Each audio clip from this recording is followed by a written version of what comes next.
Ei, pessoal, agora que a gente já fez a primeira atividade, a gente vai iniciar, olha, a unidade 2 da nossa apostila de história na página 190, tá bom?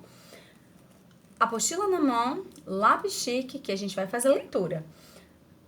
A família é a primeira organização social que conhecemos e é por meio dela que começamos a nos perceber no mundo.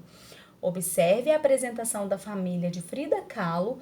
Como artista, algumas pessoas têm o costume de pintar ou tirar foto dos membros da família juntos. Pois é, pessoal. Aqui vem mostrando pra gente, olha, a representação da família da Frida Kahlo. E mostrando que tá todo mundo junto. E a gente vai vendo que a gente adquire as nossas experiências, alguns costumes, né? E o nosso jeito de ser, muitas vezes, ele se reflete de alguém da nossa casa. Pois é, então a família, ela influencia em tudo isso. E aí a gente vai ver ao longo dessa unidade aqui, 2, como que é que isso pode ser forte no nosso dia a dia. Vai mostrando pra gente aqui, ó, que as famílias, elas têm cada uma a sua história, cada uma a sua referência, e aí cada família tem uma tradição que passa para um filho, para o neto, né? E dentro dessa história também vai mostrando que ela é relacionada também diretamente com o nosso estado, a nossa cidade, tudo isso se reflete dentro das nossas famílias. E os vestígios deixados pelos seres humanos ao longo da sua existência, como uma pintura, uma carta, um desenho ou um documento, um jornal, uma fotografia ou uma história contada pelos nossos antepassados, podem ser importantes para compreendermos as histórias, né? E esses vestígios, eles podem ser chamados de fontes históricas.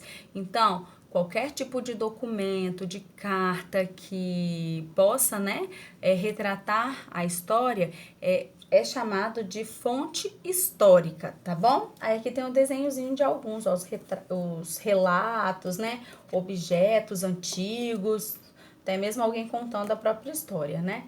E aí a gente vê que a pintura que analisamos lá no início do capítulo, por exemplo, pode ser investigada pelos historiadores para estudar a família de Frida Kahlo ou as famílias da época em que ela viveu.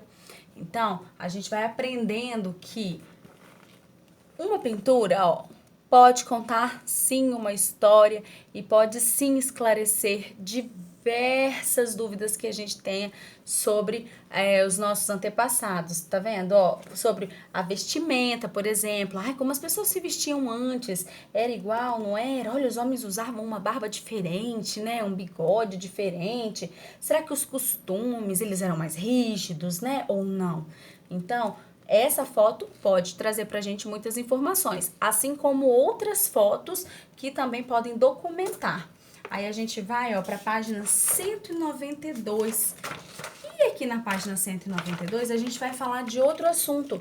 A gente vai, olha só, que legal, que o historiador aqui, ó, você será o historiador e deverá estudar essa pintura.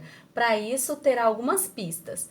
Aí tá mostrando pra gente aqui, ó, quem é o avô paterno, a avó paterna, depois a avó materna. Então, quem é a família por parte de mãe, por parte de pai, o pai e a mãe, e aí vai dizendo quem são os filhos, né?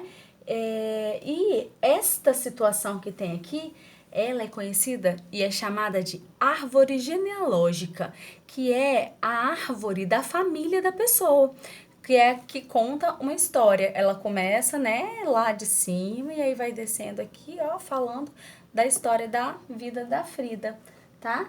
E aí aqui a pintura acima, né, ela é uma representação e ela não terminou a obra, mas é possível observar elementos da sua composição. E a árvore genealógica, que a tia falou, é uma forma de representar as relações familiares.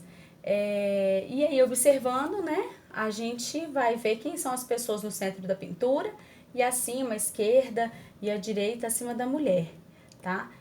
Quem na pintura seria ela? Quais elementos você utilizou para identificar a artista? Hein? Vamos pensar? Vão responder aí? Só responder oralmente mesmo, não precisa escrever, tá bom? E aqui vem contando um pouquinho da história dela, da Frida Kahlo, pra gente saber, tá? Leiam, tá bom? Pra gente continuar a nossa atividade. Um beijo!